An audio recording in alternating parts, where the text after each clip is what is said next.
Welcome to Influential Entrepreneurs, bringing you interviews with elite business leaders and experts, sharing tips and strategies for elevating your business to the next level. Here's your host, Mike Saunders. Hello and welcome to this episode of Influential Entrepreneurs. This is Mike Saunders, the Authority Positioning Coach. Today we have back with us Michelle Moore, who's the founder and retirement specialist with Moore Family Wealth, and we'll be talking about building your retirement paycheck, creating income you can count on. Michelle, welcome back to the program. Thanks, Mike. Thanks for having me.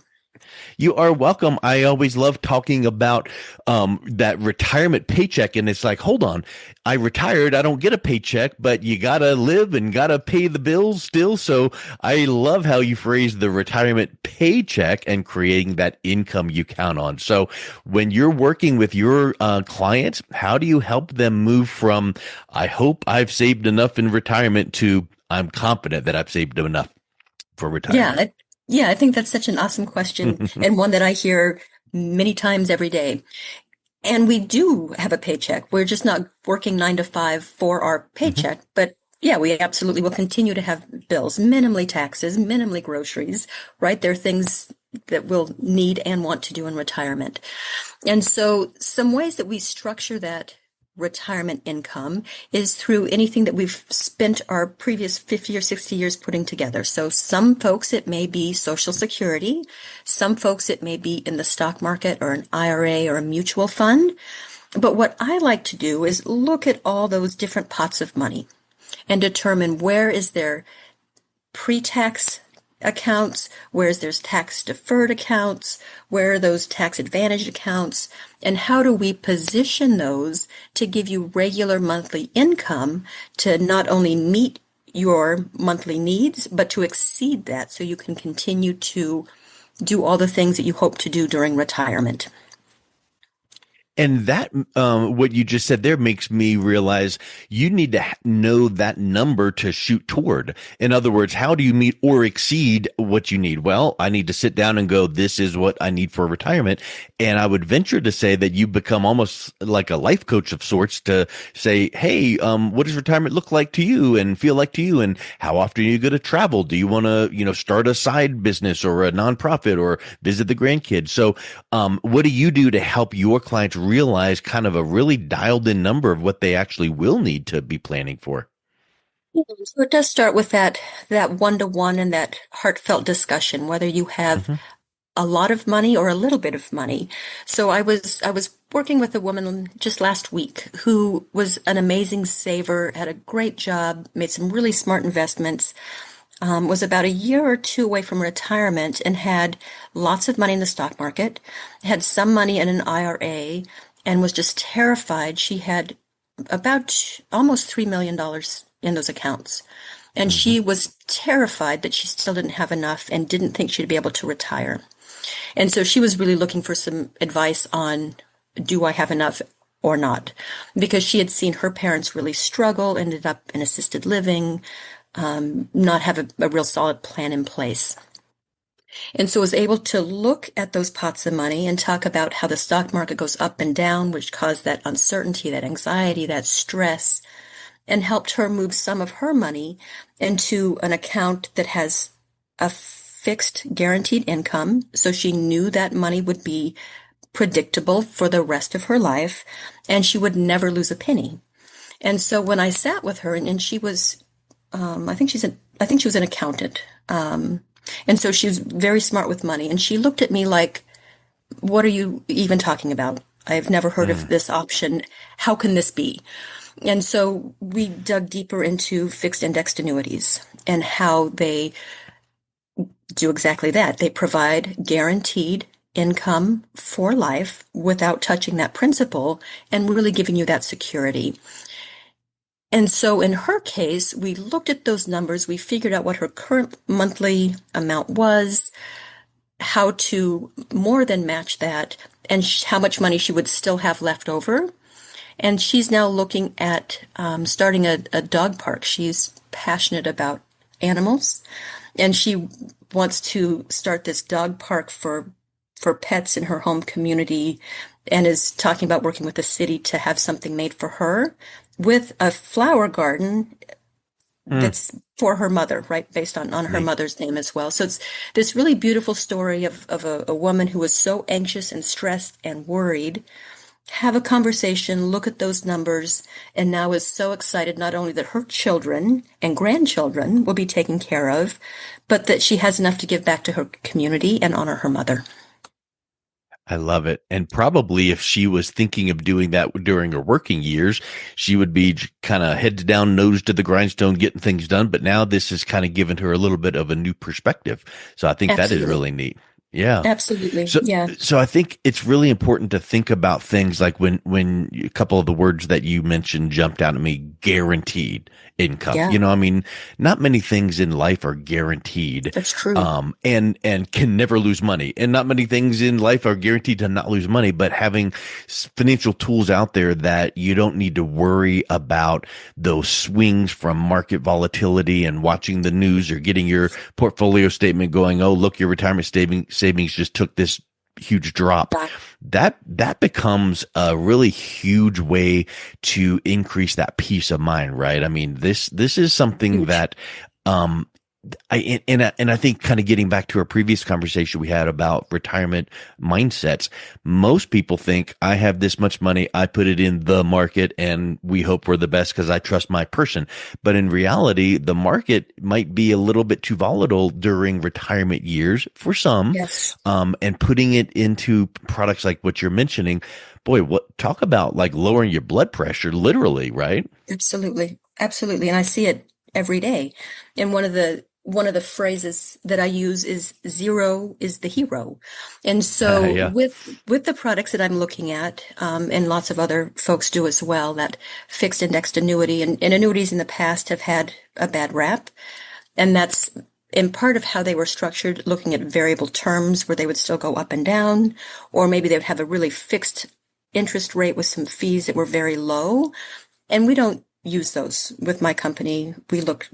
Those are not products that we use. We don't look at products that have fees. And Mm, so that zero is a hero refers to when the stock market goes down, your product doesn't go down. So there'll be a guaranteed floor where the worst you can do is zero, even if the market mhm. tanks. The follow-up question is always, but how does that work? What do you Yeah. mean?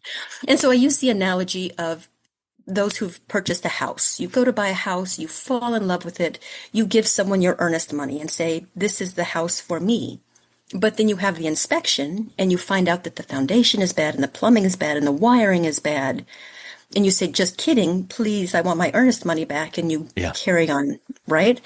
And so there's the ability to do that exact same thing in the stock market with options. And so companies purchase options. And as the stock market goes up and down at the end of that term, if it did well, they say, yes, this was fantastic. Let it be. But if it didn't perform, they say, please money back, just like that Mhm. escrow account. And that zero floor is then passed on to you, the consumer. So there's no loss. And the beautiful thing with all of that, I'm assuming, is you don't need to even know how to spell the word options because it's all being done behind the scenes. Thank goodness. Yeah. Absolutely. Yeah. But it's Just just nice to don't know how it confuse me works. with the facts. Just tell me I can never lose money and it's guaranteed. Thank you. Absolutely. And what folks don't realize is, let's say you've got 4 quarters, right? We can visualize 4 quarters. If the market loses 50%, which has happened a few times, right? When the market crashed during COVID, when the market Mhm. crashed, was it in the 90s with the mortgage? It happens, right? So you, instead of having 4 quarters, it goes down, you lose 2 quarters, right? So you've only got two of your four Mhm. quarters. Now, if you listen to some financial people and say it's fantastic, the market has now recovered that 50%. You might initially think, I lost 50, I gained 50, I'm back to zero. But if you think about it, 50% of that 2 quarters is only adding a third quarter. You're only back to 75 cents. So the Mm. market actually needs to double in order to get back to zero. So not having any of those losses puts Yeah. you so much further ahead in the investment game. I've heard that example before, and I think I've even seen like an Excel file with some charts and things saying exactly, because people think, oh, I lost this, I just need to gain it, right? No, it's like if you lost that, you need to gain more to get back to ground zero. And then all of a sudden now you're behind the eight ball. And it makes me think that if someone really wanted to get back to ground zero and get back on track, they may be tempted to take a little bit more risk than would be, advisable. And now Yeah. you are at risk of losing it even worse. So having that, okay. So I'm an analogy guy. It reminds me of the tortoise and the hare. I Yeah. don't care if the rabbit sprints forward, he gets tired, distracted, but the tortoise steady plodding wins. Exactly. And that's the beauty of that fixed indexed annuity product Mm. that so many of my families absolutely love. So, what are the key components of this successful retirement plan? Like, how do you interweave things like the annuity and Social Security and tax strategy, things like that? Because obviously, that question or that point is a weekend long seminar, concept. But from a 30,000-foot view, how should we be viewing those components? Yeah, so I think you can read and you can educate, but really speaking with people who do it every day is going to be your best bet, right? And Hmm. so your financial planner, your tax advisor, and someone who specializes in retirement, like myself, who can look at those other products as well, because not all products are well known. So I think we talked Hmm. about the 401k earlier. And Hmm. so again, when you're just looking at that product, you're not aware of maybe some of the tax disadvantages that after retirement, your taxes may actually go up. And so you may not be prepared for that, right? And people are, what? My taxes go up. Well, yeah, they very well could. And especially when you hit age 73 and you're at what's called required minimum distributions, where Mm. you're required to start taking money out of your accounts. Very well, if you're not planning and have it on your radar, push you into that next tax bracket and cause some serious problems. It's those things that you don't know about that can really punch those holes in the retirement bucket, so to speak. And if you have someone watching out for you from the holistic 360-degree view or 30,000-foot view, now it's like, hold on. That makes sense in this aspect, but when you get to this age and this triggers, then we need to take into consideration taxes. And it's like, oh, wow. And so a Yeah. lot of times I think people are like, I think that's like an old wives' tale, like, oh, in retirement, you'll be in a lower tax bracket. Really? We don't know that. Negative. Yeah. We literally don't know it because things change all the time. But probably if we were to stop 100 people on the street and say, do you think taxes are going to go up in the future? Everyone would say yes, because we see what the deficit is. We see government spending. We know that the only way they can tame all of that mess is raise taxes, and that's on the backs of us. So if we have that uncertainty where we don't know what taxes are going to do, boy, we better put a plan into place to at least be ready for that, or have some of our money in some tax favored kind of strategy so that it doesn't hit us as hard, right? Absolutely. And a beautiful one, a couple that I like, depending on your age and your health and lots of other factors. Certainly, Roth has been used for lots of folks, right? That Roth IRA, which has some nice Hmm. tax benefits.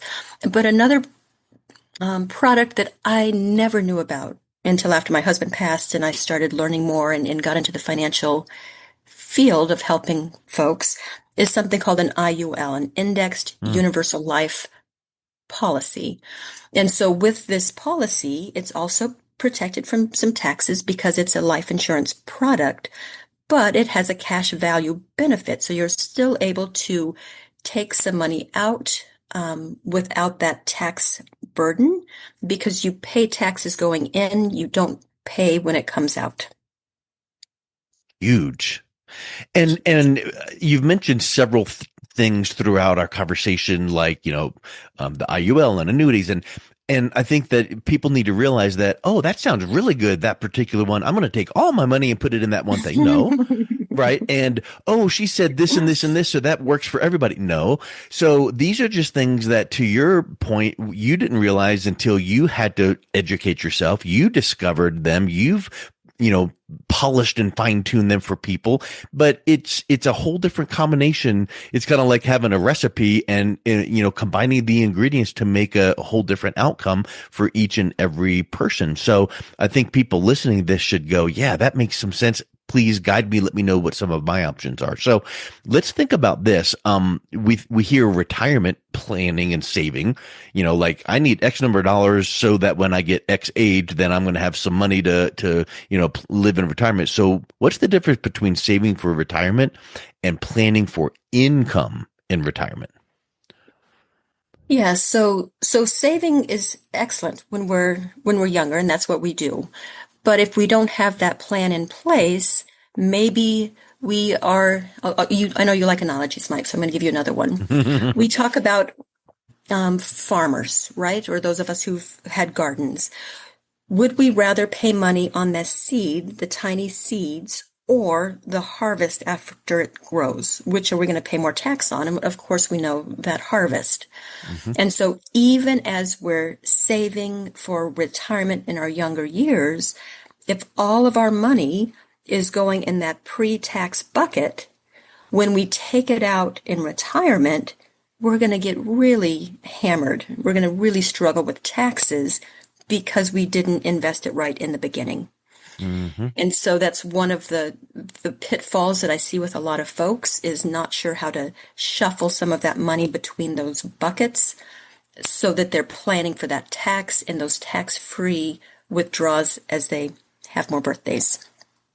Yeah, huge, huge. And it all just gets down to planning and when should we start planning as early as humanly possible, right? So what Absolutely. advice would you give some women who still have 401ks, pensions, and don't Oh, really know how to turn all of that into some steady, reliable, guaranteed income? yeah, I think that you want to find someone you know and like and trust Hmm. because all of these tools can be fantastic if they're set up correctly. But not everyone knows how to set them up correctly, right? And so doing your due diligence and who is out there and who is reputable and really making sure that they have your best interest at heart. Mm, One of the things that I've seen with so many of my families is that they'll go to a big name advisor and they won't recognize how much even a 1 or 2 or 3% fee really tax their retirement funds. And yeah. so when I show them graphs of, yes, they were helpful and did amazing work, but let's look at this 1 or 2 or 3%.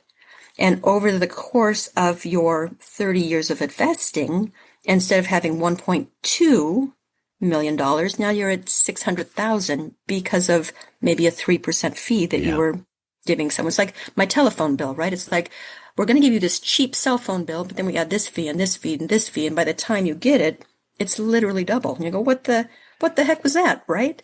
Same It's thing with interesting that, when you get your statement and it says, oh, hey, last quarter, your rate of return was X, whatever the percent was. And it's like, oh, that's pretty good.